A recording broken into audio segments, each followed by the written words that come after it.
मृत्यु के बाद आत्मा का क्या होता है? क्या वह अपने प्रियजनों को देख सकती है? क्या सच में आत्मा 13 दिनों तक इस संसार में रहती है? और यदि हां, तो इन दिनों में वह किन किन अवस्थाओं से गुजरती है? यह एक रहस्य है जिसे समझना हर किसी के लिए जरूरी है। कहा जाता है कि मृत्यु के 24 घंटे बाद आत्मा अपने घर वापस आती है, अपने परिवार, अपने प्रियजनों और उन स्थानों को देखने जहां उसने अपना संपूर्ण जीवन व्यतीत किया। लेकिन क्यों? क्या उसे अपनी मृत्यु का आभास होता है? क्या वह अपने परिवार के दुख और विलाप को महसूस कर सकती है? और मृत्यु के बाद आत्मा को अपने कर्मों के फल कैसे प्राप्त होते हैं? यह रहस्य स्वयं मृत्यु के देवता यमराज ने एक बार देवर्षि नारद को बताया था। यमलोक के अधिपति यमराज ने बताया कि आत्मा का यह सफर केवल शारीरिक मृत्यु का अंत नहीं, बल्कि एक नए प्रारंभ की ओर बढ़ने की प्रक्रिया होती है। इस वीडियो में हम आपको वही कथा सुनाने जा रहे हैं जो स्वयं यमराज ने नारद जी को सुनाई थी। यह कहानी आपको मृत्यु के बाद आत्मा के अनुभवों और उसके वास्तविक सत्य को समझने में मदद करेगी। एक बार मृत्यु के देवता यमराज यमपुरी में अपने सिंहासन पर विराजमान थे। चारों ओर दिव्य प्रकाश फैला हुआ था। यमलोक के दूत अपने कार्यों में व्यस्त थे। तभी वहां देवर्षि नारद का आगमन हुआ। उनके हाथ में दिव्य वीणा थी और मुखमंडल पर तेज झलक रहा था। उन्होंने यमराज को प्रणाम किया। यमराज ने मुस्कुराते हुए उनका स्वागत किया और बोले, देवर्षि, आज आपके आगमन का क्या कारण है? मुझे प्रसन्नता है कि आप यमलोक पधारे। कहिए, कैसे आना हुआ? नारद मुनि ने विनम्रता से उत्तर दिया, धन्यवाद प्रभु। मैं पृथ्वी लोक का भ्रमण कर रहा था और वहां मैंने एक विचित्र दृश्य देखा जिसने मेरे मन में कई प्रश्न उत्पन्न कर दिए। यमराज जिज्ञासु दृष्टि से नारद जी को देखने लगे और बोले, कौन से प्रश्न देवर्षि? कृपया बताइए, मैं आपकी जिज्ञासा अवश्य शांत करूंगा। नारद जी बोले, हे धर्मराज, जब मैं पृथ्वी लोक पर था तो मैंने देखा कि एक वृद्ध पुरुष की मृत्यु हो गई। उसके परिवारजन और रिश्तेदार शोक में डूबे हुए थे। वे विलाप कर रहे थे और कुछ तो विभिन्न उपाय कर रहे थे ताकि उनकी आत्मा पुनः लौट आए।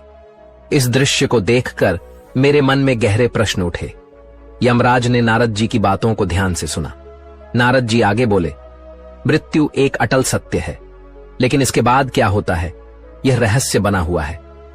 मेरे मन में 2 मुख्य प्रश्न उत्पन्न हुए हैं। पहला यह कि क्या वास्तव में मृत्यु के 24 घंटे बाद आत्मा अपने घर लौटती है? दूसरा यह कि मृत्यु के बाद आत्मा का जो 13 दिनों का सफर बताया जाता है, क्या वह सच में होता है या यह केवल सुनी सुनाई बातें हैं? नारद जी की जिज्ञासा अत्यंत महत्वपूर्ण थी।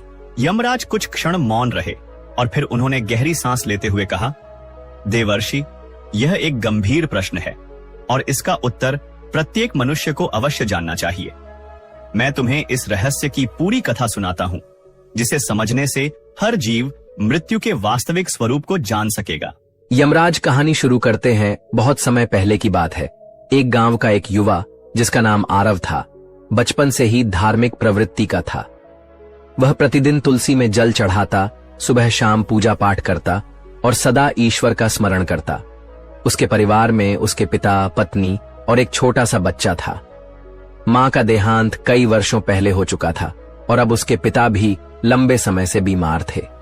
समय बीतता गया और एक दिन उसके पिता ने भी इस संसार को छोड़ दिया। यह घटना आरव के लिए असहनीय थी। उसने अपने पिता का विधिपूर्वक अंतिम संस्कार किया, लेकिन उसके मन में अनेकों प्रश्न उमड़ने लगे। मृत्यु के बाद आत्मा का क्या होता है? क्या आत्मा वास्तव में घर लौटती है? यदि हां, तो क्यों?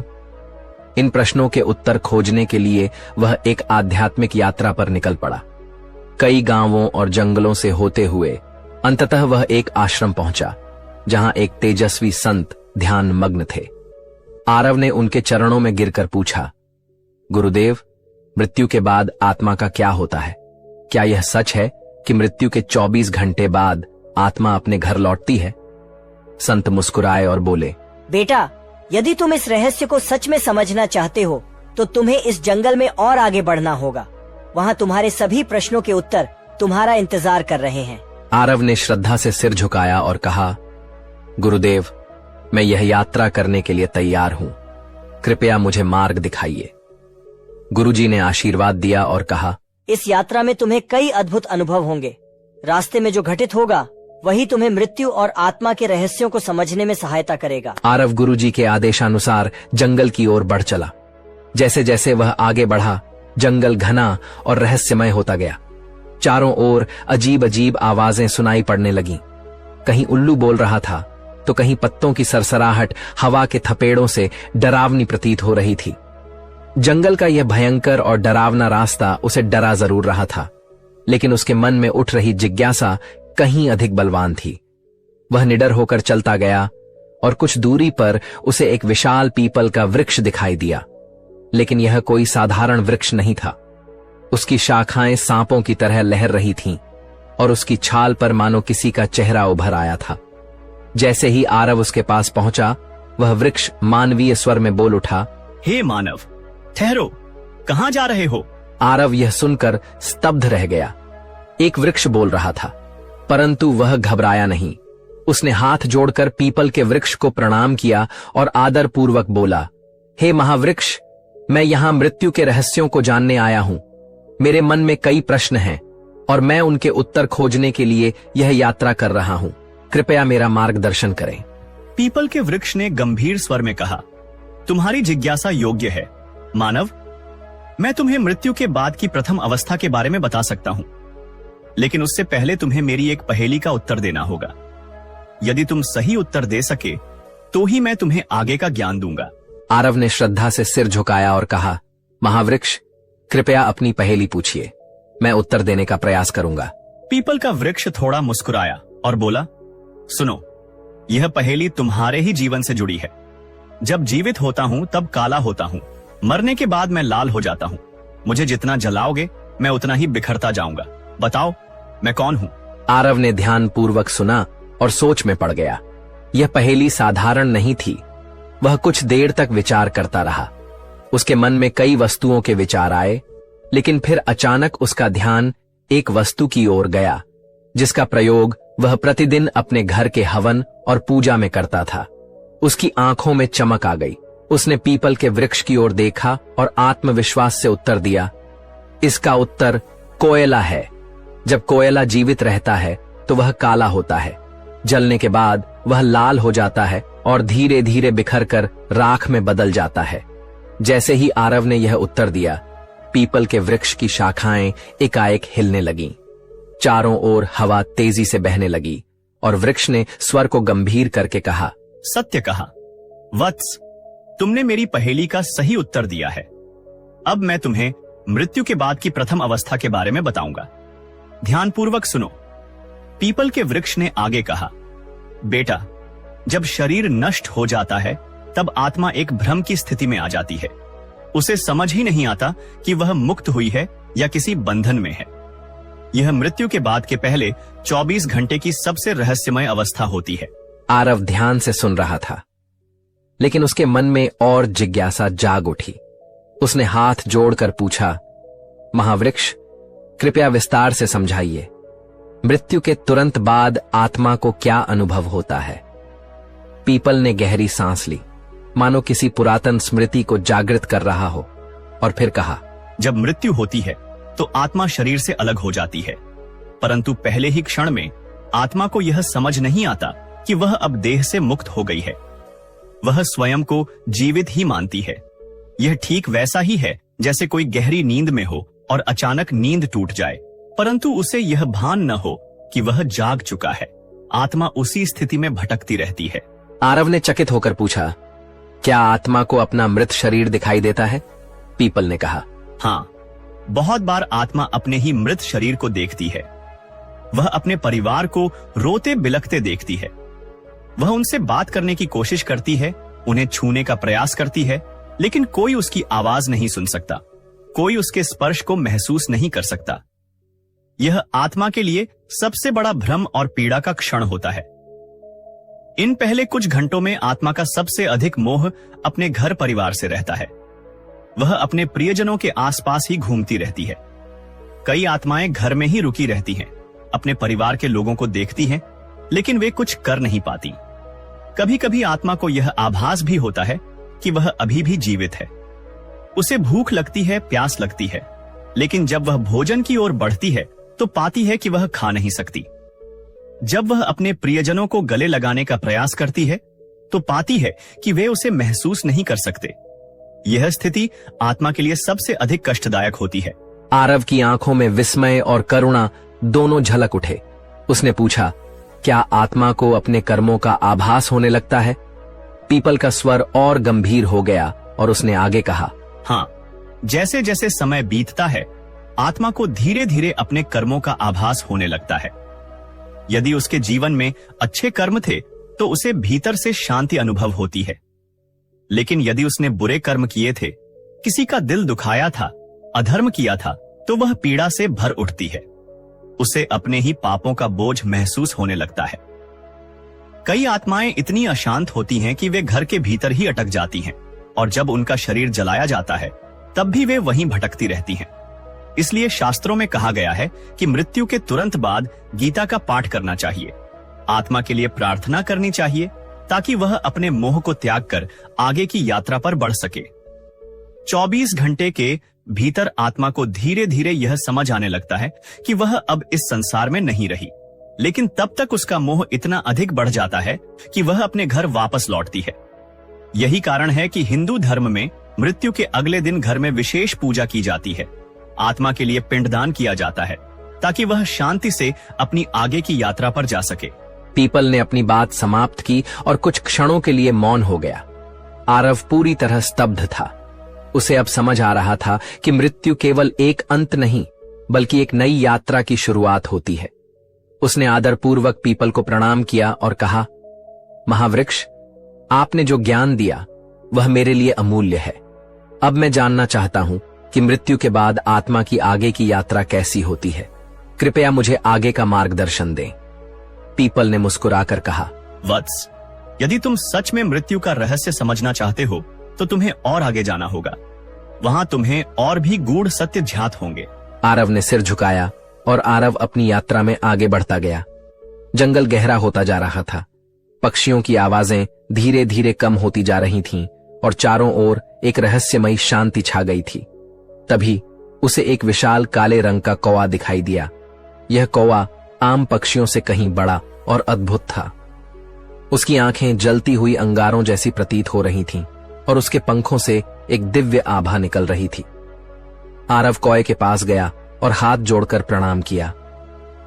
कौआ अपनी भारी और गंभीर आवाज में बोला, वत्स, तुम कौन हो और इस गहरे जंगल में क्या कर रहे हो? आरव ने सिर झुकाकर उत्तर दिया, हे दिव्य पक्षी, मैं मृत्यु के रहस्यों को जानने के लिए इस यात्रा पर निकला हूं। मैंने अब तक यह जाना कि मृत्यु के तुरंत बाद आत्मा भ्रमित रहती है, लेकिन मैं यह समझना चाहता हूं कि 24 घंटे बाद आत्मा अपने घर क्यों लौटती है। सुग्गब ने गहरी सांस ली और कहा, मैं तुम्हें यह उत्तर दूंगा, लेकिन पहले तुम्हें मेरी एक पहेली का उत्तर देना होगा। यदि तुम इसका सही उत्तर दे सके तभी मैं तुम्हें मृत्यु के इस रहस्य का ज्ञान दूंगा। आरव ने उत्सुकता से सिर हिलाया। पूछिए प्रभु, सुग्गब ने गंभीर स्वर में पूछा। ऐ मनुष्य, संसार में हर कोई कुछ न कुछ संजोता है, हर कोई किसी चीज से बंधा होता है। मुझे बताओ, मनुष्य के जीवन का सबसे बड़ा बंधन कौन सा है? आरव कुछ क्षण के लिए सोच में पड़ गया। उसके मन में कई विचार आने लगे, धन, परिवार, इच्छाएं, शरीर, लेकिन कौन सा सबसे बड़ा बंधन है? कुछ देर चिंतन करने के बाद उसने उत्तर दिया, मोह। मनुष्य का सबसे बड़ा बंधन मोह है। वह अपने परिवार, धन, शरीर और भावनाओं के मोह में बंधा रहता है और यही बंधन उसे जन्म जन्मांतर तक भटकाता है। सुगब मुस्कुराया और सिर हिलाया। तुमने बिल्कुल सही उत्तर दिया वत्स। अब मैं तुम्हें मृत्यु के 24 घंटे बाद आत्मा के घर लौटने का रहस्य समझाऊंगा। सुग्गब ने आसमान की ओर देखा और गहरी आवाज में कहा, मृत्यु के बाद जब आत्मा शरीर छोड़ती है तो वह कुछ क्षणों तक मुक्त महसूस करती है, लेकिन जैसे जैसे समय बीतता है उसके भीतर एक हलचल शुरू हो जाती है। यह हलचल उसके मन के कारण होती है। आत्मा को अपने घर, अपने परिवार, अपने प्रियजनों की याद सताने लगती है। आरव ध्यान से सुन रहा था। सुगब ने आगे कहा, जब शरीर जलता है तो आत्मा वहां से अलग तो हो जाती है, लेकिन उसका मोह समाप्त नहीं होता।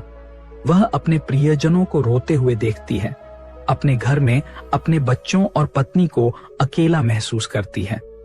उसे लगता है कि वह अभी भी उनके पास जा सकती है, उन्हें सांत्वना दे सकती है, लेकिन जैसे ही वह कोशिश करती है, उसे एहसास होता है कि कोई उसे देख नहीं सकता, कोई उसे सुन नहीं सकता। आरव ने आश्चर्य से पूछा, तो क्या आत्मा दुखी होती है? सुगब गंभीर स्वर में बोला, हाँ, आत्मा बहुत दुखी होती है। वह अपने प्रियजनों को पुकारती है, अपने बच्चे के सिर पर हाथ फेरना चाहती है, अपने घर में घूमना चाहती है, लेकिन वह केवल एक छाया बनकर रह जाती है। यह उसकी सबसे बड़ी पीड़ा होती है। यही कारण है कि हिंदू धर्म में मृत्यु के बाद विशेष कर्मकांड किए जाते हैं। जब परिवारजन गीता का पाठ करते हैं, दीप जलाते हैं और आत्मा की शांति के लिए पिंडदान करते हैं, तब आत्मा को धीरे धीरे इस संसार से मुक्त होने में सहायता मिलती है। आरव की आंखें नम हो गई थीं। उसने धीमे स्वर में पूछा, तो क्या आत्मा हमेशा के लिए अपने घर ही रहती है? सुगब ने उत्तर दिया, नहीं, लेकिन जो आत्माएं अपने जीवन में बहुत अधिक मोह में बंधी रहती हैं, वे अधिक समय तक भटकती रहती हैं। वे अपने परिवार, अपनी इच्छाओं, अपने अधूरे कार्यों को लेकर परेशान रहती हैं। उन्हें यह स्वीकार करने में समय लगता है कि अब वे इस संसार का हिस्सा नहीं रही। यही कारण है कि मृत्यु के बाद परिवार को आत्मा की शांति के लिए कर्मकांड करने चाहिए, ताकि आत्मा इस मोह से मुक्त हो सके और अपनी आगे की यात्रा कर सके। सुगब ने आरव को देखा और कहा, अब तुम जान चुके हो कि आत्मा मृत्यु के 24 घंटे बाद अपने घर क्यों लौटती है। यह मोह ही आत्मा को खींचकर वापस ले आता है। लेकिन अब तुम्हें आगे की यात्रा करनी होगी, क्योंकि अभी भी बहुत से रहस्य बाकी हैं। आरव ने सुगब के चरणों में सिर झुकाया और कहा, हे दिव्य पक्षी, आपने मुझे अनमोल ज्ञान दिया। अब मैं जानना चाहता हूं कि जब आत्मा मोह से मुक्त हो जाती है, तब उसकी आगे की यात्रा कैसी होती है? सुगब ने गंभीर स्वर में कहा, वत्स, यदि तुम सच में जानना चाहते हो तो तुम्हें अपनी यात्रा जारी रखनी होगी। आगे तुम्हें और भी गूढ़ रहस्य ज्ञात होंगे। जाओ और आगे बढ़ो। आरव ने सिर झुकाया और आरव अब अपनी यात्रा के तीसरे पड़ाव पर पहुंच चुका था। जंगल का घनत्व थोड़ा कम होने लगा था और वातावरण में एक अलौकिक शांति थी। पक्षियों का मधुर गान, मंद मंद बहती हवा और चारों ओर हरी भरी भूमि, यह स्थान किसी दिव्य लोक का आभास करा रहा था। तभी उसकी दृष्टि सामने खड़ी एक अद्भुत गौ माता पर पड़ी। यह कोई साधारण गाय नहीं थी। इसके शरीर से एक दिव्य प्रकाश निकल रहा था और इसकी आंखों में गहरी करुणा तथा ज्ञान की झलक थी। आरव ने श्रद्धा से झुककर गौ माता को प्रणाम किया। गौ माता ने स्नेह से उसे देखा और कहा, वत्स, मैं जानती हूँ कि तुम मृत्यु के रहस्यों को जानने के लिए इस यात्रा पर निकले हो। मैं तुम्हें आगे का ज्ञान दूंगी, लेकिन पहले तुम्हें मेरी एक पहेली का उत्तर देना होगा। आरव ने श्रद्धा से सिर झुकाया और कहा, हे मां, कृपया मुझसे पूछिए। गौ माता ने मधुर किंतु गंभीर स्वर में पूछा। मनुष्य अपने जीवन में कई चीजों को संजोता है, धन, परिवार, प्रतिष्ठा, ज्ञान, लेकिन बताओ, उसके लिए सबसे महत्वपूर्ण संपत्ति कौन सी है जो मृत्यु के बाद भी उसके साथ जाती है? आरव गहरे चिंतन में पड़ गया। वह सोचने लगा, धन तो यहीं छूट जाता है, परिवार भी पीछे रह जाता है, प्रतिष्ठा भी मिट जाती है, तो फिर कौन सी चीज मनुष्य के साथ जाती है? कुछ क्षण विचार करने के बाद उसने उत्तर दिया, कर्म। मनुष्य के कर्म ही उसकी सबसे बड़ी संपत्ति होते हैं। धन, परिवार और प्रतिष्ठा सब यहीं छूट जाते हैं, लेकिन अच्छे या बुरे कर्म उसकी आत्मा के साथ जाते हैं और उसकी आगे की यात्रा तय करते हैं। गौ माता मुस्कुराई और सिर हिलाया। तुमने सही उत्तर दिया। वत्स, अब मैं तुम्हें मृत्यु के तीसरे चरण का रहस्य बताऊंगी। गौ माता ने अपनी आंखें बंद की और उनके चारों ओर एक दिव्य आभा फैल गई। उन्होंने गहरे स्वर में कहना शुरू किया, जब आत्मा मृत्यु के बाद अपने मोह से मुक्त हो जाती है, तब उसका सामना अपने कर्मों से होता है। आत्मा को अपने संपूर्ण जीवन का प्रतिबिंब दिखाई देता है। उसने जो अच्छे कर्म किए होते हैं, वे उसे प्रकाश की ओर ले जाते हैं और जो बुरे कर्म किए होते हैं वे उसे अंधकार की ओर धकेलते हैं। आरव ध्यानपूर्वक सुन रहा था। गौ माता ने आगे कहा, यदि आत्मा ने जीवन भर अच्छे कर्म किए हैं, दान, गौ सेवा, भजन, सत्संग, दूसरों की सेवा, तो वह शीघ्र ही स्वर्ग की ओर बढ़ती है। वहां उसे दिव्य सुख मिलता है, जहां न पीड़ा होती है न दुख। लेकिन यदि उसने पाप किए हैं, अत्याचार, छल, क्रोध, अहंकार, हिंसा, तो उसे यमलोक में जाना पड़ता है, जहां उसके कर्मों के अनुसार उसे दंड भोगना पड़ता है। आरव ने प्रश्न किया, हे माता, क्या मनुष्य अपने कर्मों को बदल सकता है? क्या मृत्यु के बाद उसका भाग्य तय हो जाता है? गौ माता ने गंभीर स्वर में उत्तर दिया, नहीं वत्स, मनुष्य जब तक जीवित है तब तक अपने कर्मों को सुधार सकता है। वह पुण्य कमा सकता है, धर्म के मार्ग पर चल सकता है और अपनी आत्मा को शुद्ध कर सकता है। लेकिन मृत्यु के बाद उसे वही भोगना पड़ता है जो उसने संचित किया है। इसीलिए हिंदू धर्म में गौ सेवा, दान, भजन कीर्तन और सत्संग का बहुत महत्व है। जब मनुष्य गौ माता की सेवा करता है तो वह अपने पापों का नाश करता है। गाय केवल एक पशु नहीं है, यह स्वयं धर्म का प्रतीक है।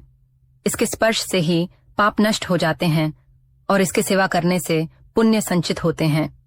गौ माता ने आगे समझाया, वत्स, जब आत्मा अपने कर्मों का लेखा जोखा देखती है तब उसे पता चलता है कि उसने जीवन में क्या अर्जित किया। जो पवित्र आत्माएं होती हैं वे आनंद से आगे बढ़ती हैं, लेकिन जो पापी आत्माएं होती हैं वे भय से कांपती हैं। वे सोचती हैं कि यदि उन्हें दूसरा जन्म मिले तो वे अपने जीवन को सुधार लेंगी, लेकिन तब तक बहुत देर हो चुकी होती है। आरव की आंखों में चिंता झलकने लगी। उसने श्रद्धा से कहा, हे गौ माता, आपने मुझे एक बहुत बड़ा ज्ञान दिया है। अब मैं अपने कर्मों पर और ध्यान दूंगा, ताकि जब मेरी मृत्यु हो तो मुझे यमलोक में न जाना पड़े। गौ माता ने आशीर्वाद दिया और कहा, वत्स, तुम्हारी यात्रा अभी समाप्त नहीं हुई है। आगे तुम्हें और भी रहस्य जानने हैं। जाओ और अपनी यात्रा जारी रखो। आरव ने गौ माता के चरणों में सिर झुकाया और पुनः अपनी यात्रा के अगले चरण की ओर बढ़ चला। आरव की यात्रा अब अपने अंतिम पड़ाव की ओर बढ़ रही थी। वह चलते चलते एक विशाल नदी के किनारे आ पहुंचा। यह कोई साधारण नदी नहीं थी। इसका जल कहीं शीतल और निर्मल दिख रहा था तो कहीं रक्त और अग्नि की लपटों से भरा हुआ प्रतीत हो रहा था। नदी के किनारे एक दिव्य देवी प्रकट हुई। उनके तेज से पूरा वातावरण आलोकित हो उठा। वे सौम्य किंतु प्रभावशाली थीं, मानो साक्षात ज्ञान और शुद्धता की मूर्ति हों। आरव ने श्रद्धा से झुककर उन्हें प्रणाम किया। देवी मुस्कुराईं और मधुर स्वर में बोलीं, वत्स, मैं जानती हूँ कि तुम मृत्यु के रहस्य को समझने के लिए इस कठिन यात्रा पर आए हो। मैं तुम्हें वैतरणी नदी का रहस्य बताऊंगी, लेकिन पहले तुम्हें मेरी एक पहेली का उत्तर देना होगा। आरव ने सिर झुकाकर कहा, हे मां, कृपया पूछिए। देवी ने गंभीर स्वर में पूछा, बताओ वत्स, इस संसार में मनुष्य का सबसे बड़ा भ्रम क्या है? आरव कुछ क्षण सोचता रहा, फिर उसने उत्तर दिया, मां, मनुष्य का सबसे बड़ा भ्रम यह है कि वह सोचता है कि यह शरीर और यह संसार स्थायी है। वह मृत्यु को भूलकर सांसारिक मोह में डूबा रहता है, लेकिन जब मृत्यु का समय आता है तब उसे समझ में आता है कि यह सब नश्वर है, केवल आत्मा अमर है। देवी मुस्कुराई और कहा, वत्स, तुमने सत्य को पहचान लिया। अब मैं तुम्हें वैतरणी नदी के रहस्य का ज्ञान दूंगी। देवी ने समझाया, वत्स, यह वैतरणी नदी है। यह यमलोक और पितृलोक के बीच बहती है। यह आत्मा के लिए अंतिम परीक्षा होती है। जिन्होंने अपने जीवन में पुण्य किए होते हैं वे इसे आसानी से पार कर लेते हैं और स्वर्ग या मोक्ष की ओर बढ़ जाते हैं। लेकिन जिन्होंने पाप और अधर्म किया होता है उनके लिए यह नदी अग्नि और रक्त से भरी हुई प्रतीत होती है। वे इसमें फंस जाते हैं और छटपटाते रहते हैं। आरव भय और विस्मय से यह दृश्य देख रहा था। उसने प्रश्न किया, मां, आत्मा के लिए यह नदी इतनी महत्वपूर्ण क्यों है?